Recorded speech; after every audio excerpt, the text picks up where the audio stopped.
Good morning and welcome to Tarot and Attachment. My name is Erin Smith and I am a professional tarot reader and an associate marriage and family therapist. So I was thinking, I've been thinking in the last couple of days what I wanted to touch into in this reading today.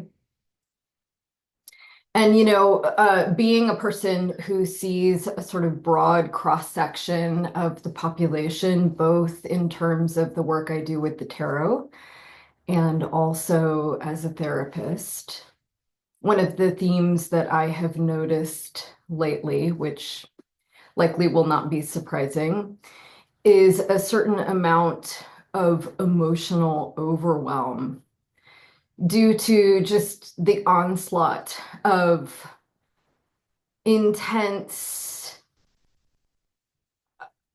unimaginable, sort of catastrophic things that are happening out in the world. I think it's also affecting people on a personal scale.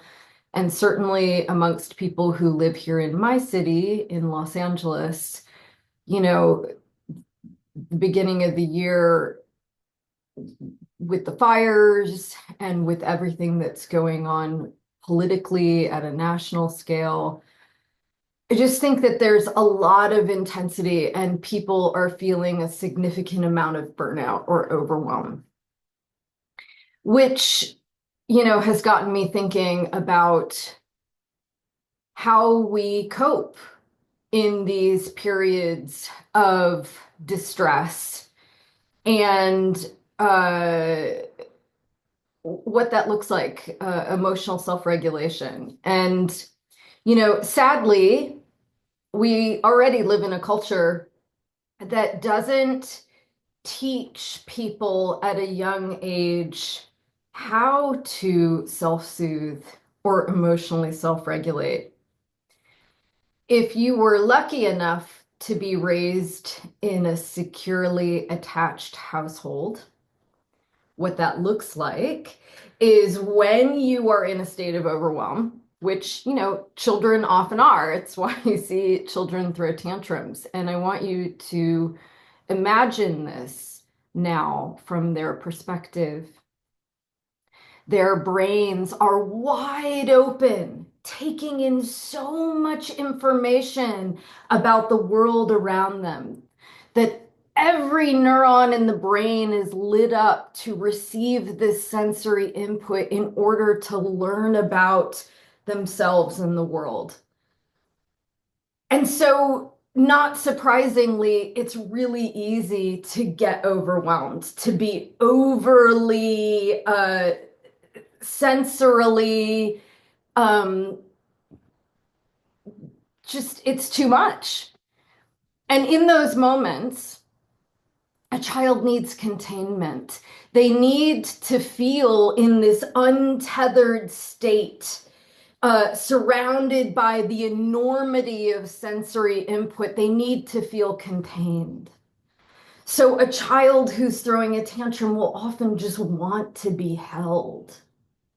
This feeling of this larger, safe presence somatically containing them, helping them to come back into a state of regulation.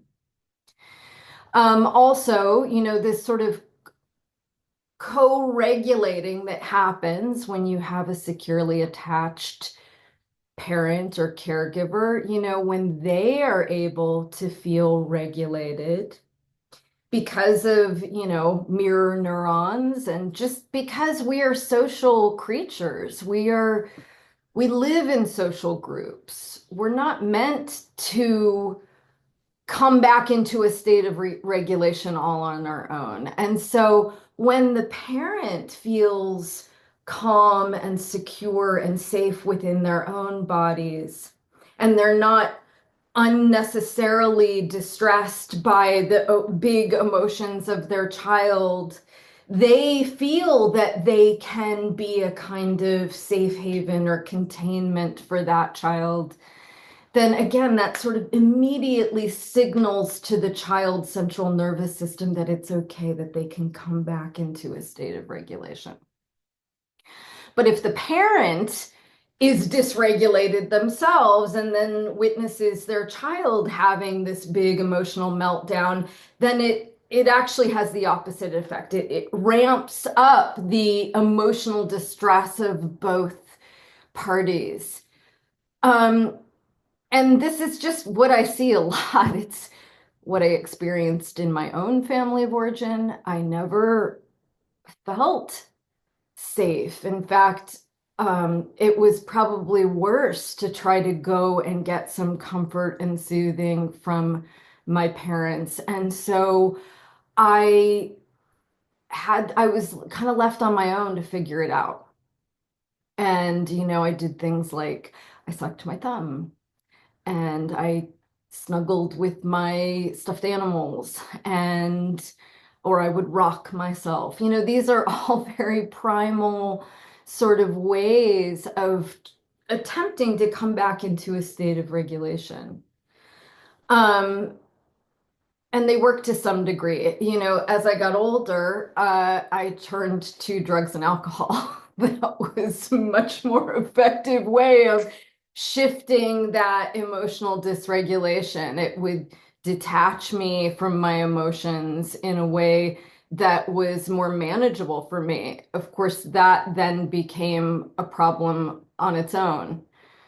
The solution creates more of issues than the initial problem of dysregulation. And so, in my healing journey, I've had to learn ways of building affect tolerance, which is a psychological term essentially just for having a kind of spacious awareness and acceptance of one's feelings, even when they're big and uncomfortable.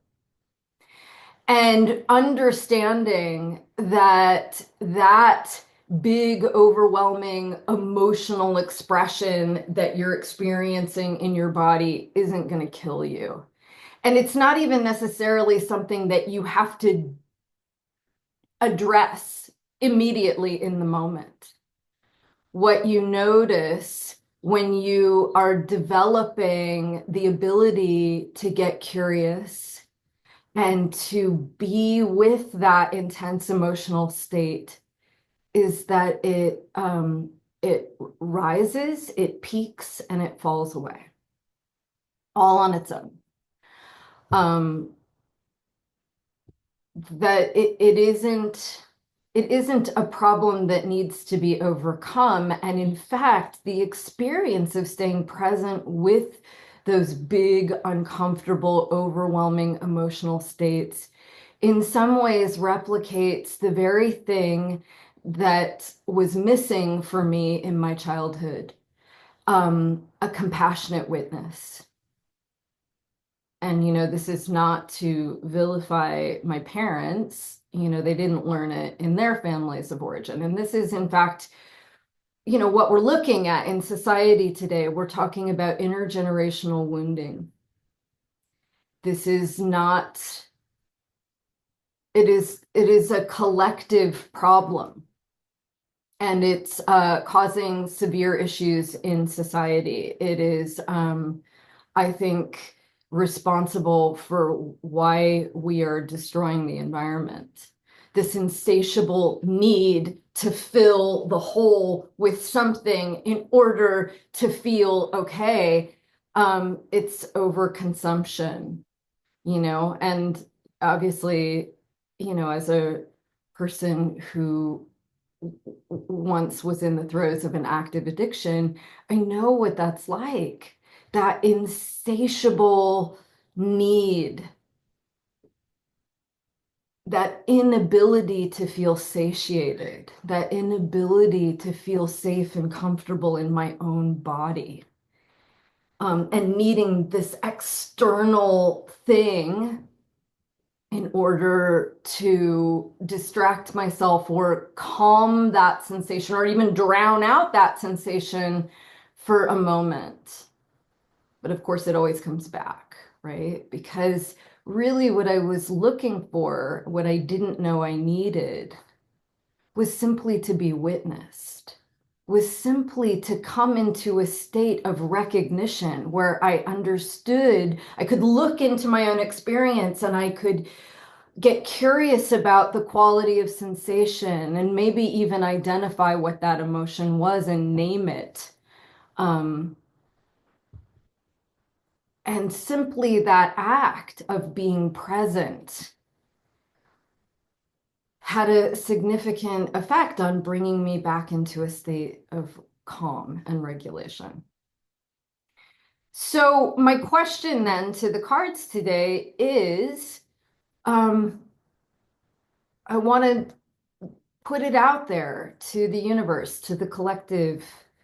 Um, what what do we need right now? What would help us the most to come into a state of emotional regulation in the midst of overwhelming distress? How do we find that within our own experience? How can we offer that to one another in a good and healthy way? And I'm just curious to see what the answer might be. So that's my very long way of introducing the topic this week. And, obviously I'm offering this. I mean, I'm curious myself, but I'm also offering it to all of you. I do these readings to be helpful to my community.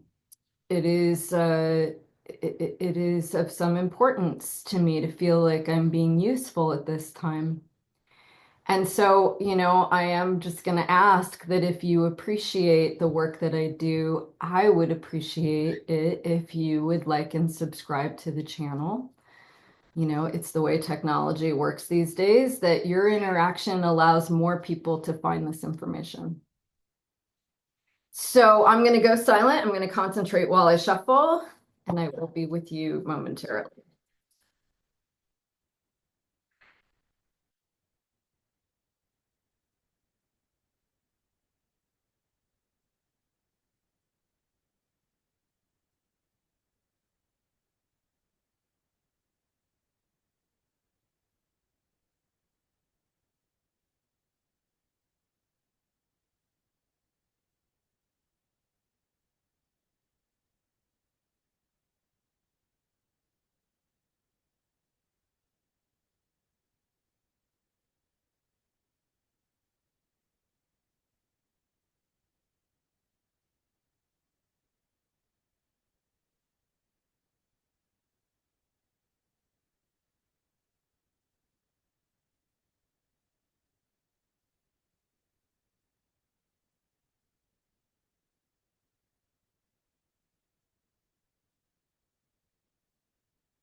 I'm just going to say a prayer.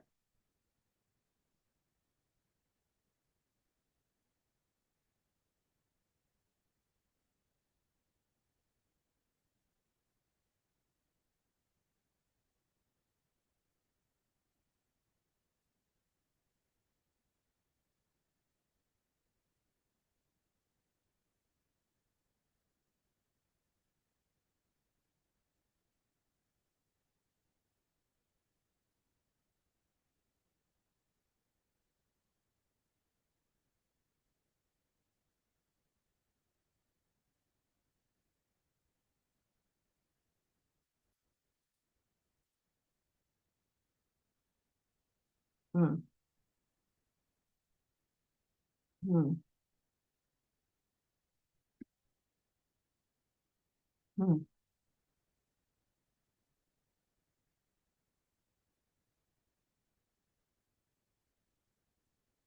hmm,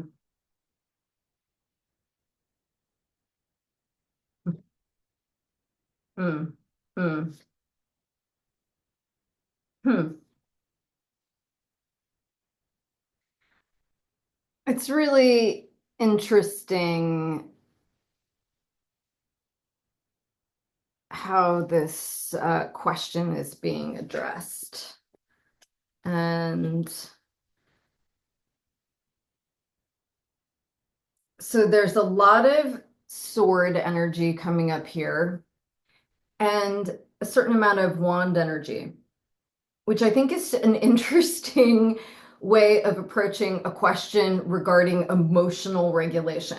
Okay, and here's why. Swords in the tarot represent the mind, thoughts, ideas, communication.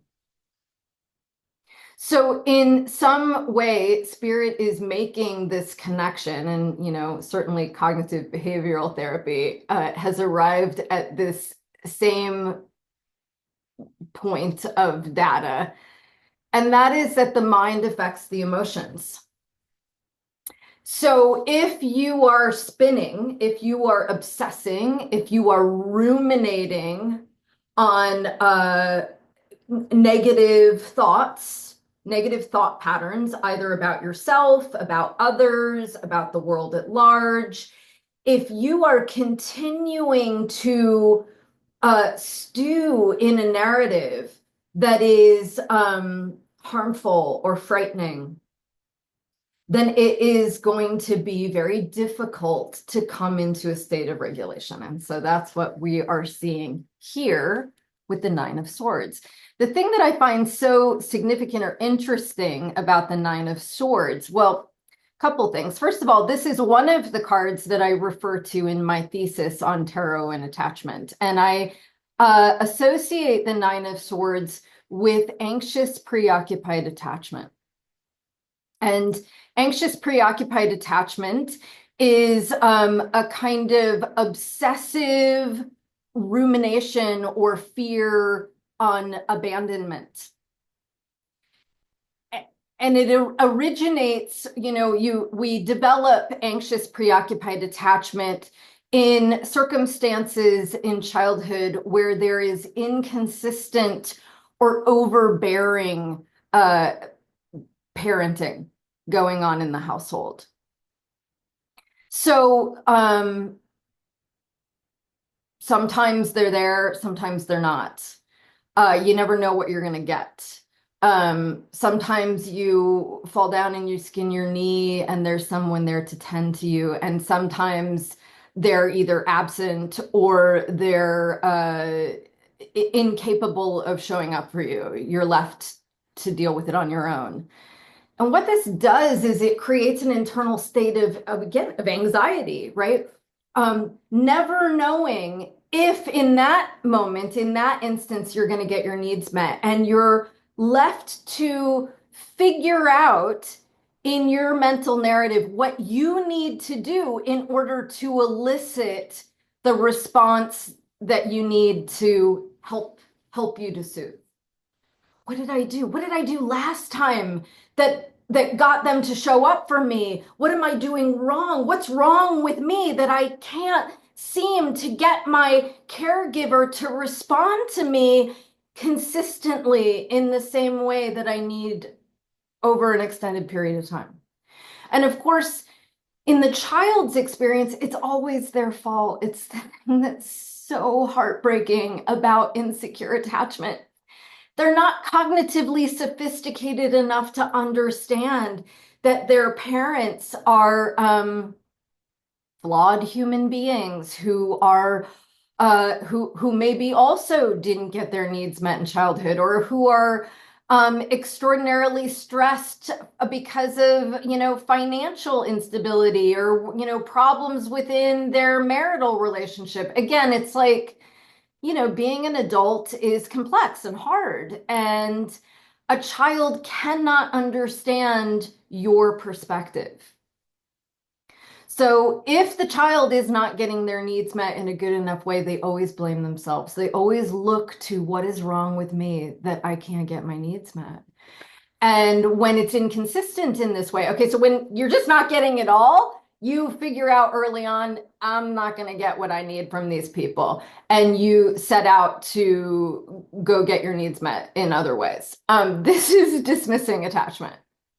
So anxious, preoccupied, again, it's this being oriented out towards others in the world, this feeling of like, if I can just figure out what's wrong with me and change it, then maybe I can get my needs met. Um, Again, anxious, preoccupied. It's an outward in orientation. If I please you, then I'll get my needs met. The Seven of Swords is the people pleasing card. Trying to figure out what everybody wants you to be and sort of contorting yourself to fit within that framework in hopes that then you will be seen and celebrated. And again, this is all happening on a mental level. It's a mental construct. The other thing that I wanted to point out about the imagery in this card that is so profound, you can see our figure is, it's dark. It's the middle of the night. This person is in bed. They're in an environment which is relatively safe, right? They're not battling wolves in the forest. They're not.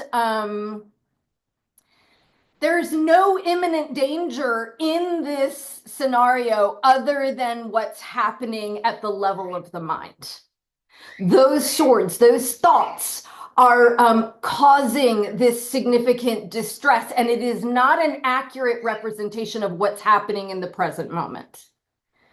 So this mental construct is causing significant dysregulation. It's keeping this person from feeling at peace, from being able to rest. And so what Spirit is trying to tell us here is that we have to pay attention to our thoughts, to narratives, and to understand with compassion that our worldview, our internal working model is constructed out of our past experience. So again, it's not just like, you're not going to stop the negative rumination by shaming yourself for having the negative rumination, right? That's not going to work. Negatives, you can't treat negative self-talk with negative self-talk. You have to have compassion. There's a reason that the world feels treacherous and you're there at night trying to figure out how to get out of it or how to get your needs met. So you're not going to solve the problem through thinking. You have to come into your body and be in the present moment. Notice the narrative, but not become overly involved with it. It's not something you need to figure out. It's something you need to notice and witness as a present tense experience. And again, what the Seven of Swords is indicating that part of this emotional dysregulation is about being too concerned with what other people think of you. It's not having a strong sense of self.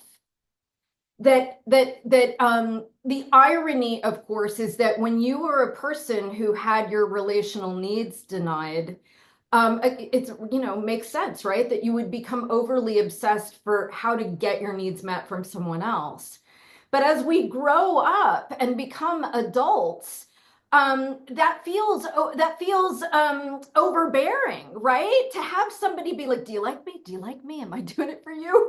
What about, it's like, what can I do? What can I do to make you happy?" By not being grounded in your own sense of self, what do you have to share with your partner or your friend or your colleagues? That a healthy, securely attached relationship is a collaboration where both people have a strong sense of self and they are coming together to share with one another the authentic sense of themselves. So it feels disingenuous to have somebody kind of be a chameleon, right? To shape shift in order to please me. It feels fake. It doesn't, there's something off about it. I want to be in communion with somebody else who knows themselves, knows their values, is consistent with that, is interested in my values, and wants to share with curiosity and open exploration. Again, these are qualities of securely attached relationships. So if I am ejecting out of my own experience in order to elicit a response from you, it's actually going to have the opposite effect of the one I think that most of us want to have, right? Which is connection, true connection. And so, okay, so how do we find that? How do we find that connection within ourselves? The hermit is one who goes inward to seek the answers for themselves. This is an inner exploration of knowing who we are at a core level. Um, and and and it's not looking outward, not defining ourselves based on the external elements of our own lives, right? Oh, I am lovable because I have a partner. And so that proves my lovability to myself. No, I'm finding my value, my inherent worth within, regardless of external circumstances. And I very much associate the hermit with meditation. Meditation, my meditation practice, is what helped me to start to cultivate a present tense awareness of how my thoughts were affecting my emotions, of how much time I was actually spending in an obsessive mental loop about how bad I was, and an obsession of how I can get my needs met, and not really being able to come into a state of just noticing and witnessing. The value of that, of course, is that, like I said, you notice that peak experiences arise and fall away. You begin to understand that you don't have to be so afraid of these uncomfortable feelings because they will pass. Not only that, but when you become comfortable enough paying attention to the big overwhelming sensation, then you're also present for all of it. And I think this is a thing that is largely misunderstood in the context of complex PTSD. When you are constantly in fight or flight because you were in an extended period of not being safe as a child, your central nervous system is always ramped up. There's, it's almost like there's a kind of a buzzing or an electricity in your central nervous system. And it makes it really hard to recognize that there are actually subtle sensations of pleasure that you are experiencing, that you have access to. It gets drowned out by that hyperactivity in your central nervous system. And so the more that you create this kind of spacious environment of witnessing what's going on inside of you, the more you get comfortable, like, again, noticing the big emotions, you're also there to notice the full spectrum of emotions. Um, just how nice it feels to pet your dog. That's a big one for me, right? Like, just that incredibly like warm and comforting sensation of snuggling with her. Not so different from when I was a little kid and would soothe myself by holding my stuffed animals. Um, I mean, we're basic creatures, the things that we wanted and needed as children are not so different from the things that we want and need as adults. To be seen and understood, to be comforted in times of distress, to experience ourselves as the source of delight for others, um, to express our volition through exploration of things that are authentically interesting to us and be encouraged in those explorations. These are the things that we all wish to experience, and it begins with knowing ourselves.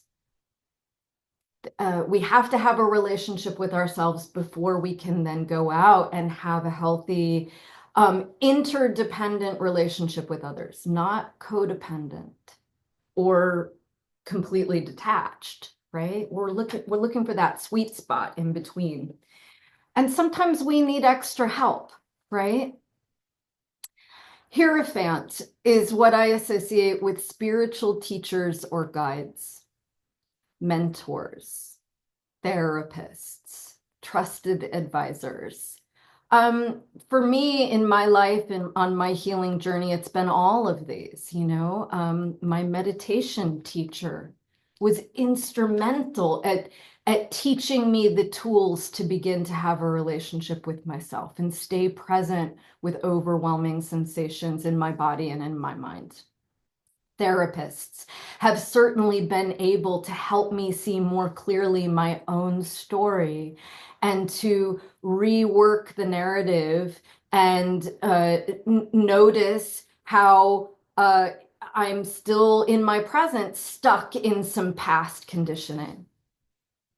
And so that's, where the Six of Swords comes in. The Six of Swords is leaving the past behind, moving away from troubled waters and going towards a calmer shore, again, at the level of the mind, to reconstruct our own personal narrative, to understand where we came from, but also to understand that we don't have to keep living in this stuck space, that we actually can move on. We can conceive of a new way of being, of a new idea of ourselves and a new way of moving forward in the world that is calmer, that allows for this sense of calm. And a lot of that is just based, wow, on consistency, showing up consistently with dedication to feeding our own life force energy, to noticing what feels compelling, what feels inspiring, and committing ourselves to that. And that is a very stabilizing force. This is actually the marriage card.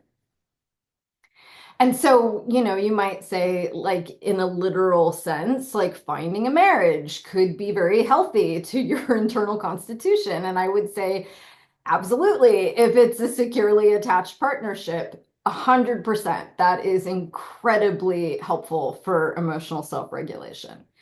But I'm going to even keep this more in the realm of the symbolic or the representational. And what I'm going to suggest is that when you look within yourself and you notice that which is inspiring to you, the thing that sets your soul on fire, whether it's like creativity or, social justice or activism or nature conservation or like whatever it is for you, when you look within yourself and you notice that spark, that fire in your belly, and you commit yourself to it and you show up for it, you are both honoring this sense of yourself, and you're also entering into spaces where you can meet other people who share your values, which is also like a reinforcing reflection of like, I feel good in communities of people who are also showing up for the same things that are meaningful to me. And again, this sort of commitment, because commitment is the thing that differentiates a marriage from just a love affair, from just a hookup, right? A one and done. It's consistency. It's the desire to be seen over time, whether it's seen, me seeing myself or myself allowing, or me allowing myself to be seen by others, right? And this is how we simultaneously let go of the past, even as we are constructing a new way of being, both in our present that we can carry forward with us into the future. The Two of Wands is traversing new territory. So it's not enough just to let go of the past. We actually have to take measured action, new action, based on a new conception of who we are and what the world might be moving forward away from those troubling circumstances. So he is traversing new territory. And the most important thing to remember when you are on the brink of a new experience, it is essential to throw out the old maps. Where we are going is different from where we've been. And we're going to draw new maps as we go. And we don't know what it's going to be like before we have the experience itself. So we have to be open to taking steps on the path and taking in the new information and allowing it to inform us about what might be possible in terms of the world at large. Yeah, we've always lived in capitalism. Um, what might it be look like? What might it look like to take some different actions and orient ourselves in a new way based on what feels most right for, the collective? We can't just tear down the old. We have to replace it with something new, and we have to be willing to explore what that might look and feel like in ways that are life affirming rather than destructive. And then finally, we have the Wheel of Fortune. And the Wheel of Fortune is there to remind us that everything happens in seasons and cycles. And I think that the message here is just like, we don't know what we don't know. We may want desperately for things to change, but we may not be ready to take those necessary steps in order to move towards a new outcome. But we're going to get there. We'll all get there. Spring always follows winter, so the death and dormancy gives way to new life. That the great constant in life is change. And so if we make ourselves available, uh, it will come a new vision for our own lives, a new experience of ourselves and relationships. It will come so long as we're willing to take those simple steps and commit to our own healing. Gosh, I hope this was helpful. I know it was a lot of information, but I am committed to helping us all heal from these relational wounds that so many of us suffer from. And I wish most of all for a healthy symbiotic world where all living beings are able to thrive simultaneously. So I am sending you so much love and take care this week. Many blessings.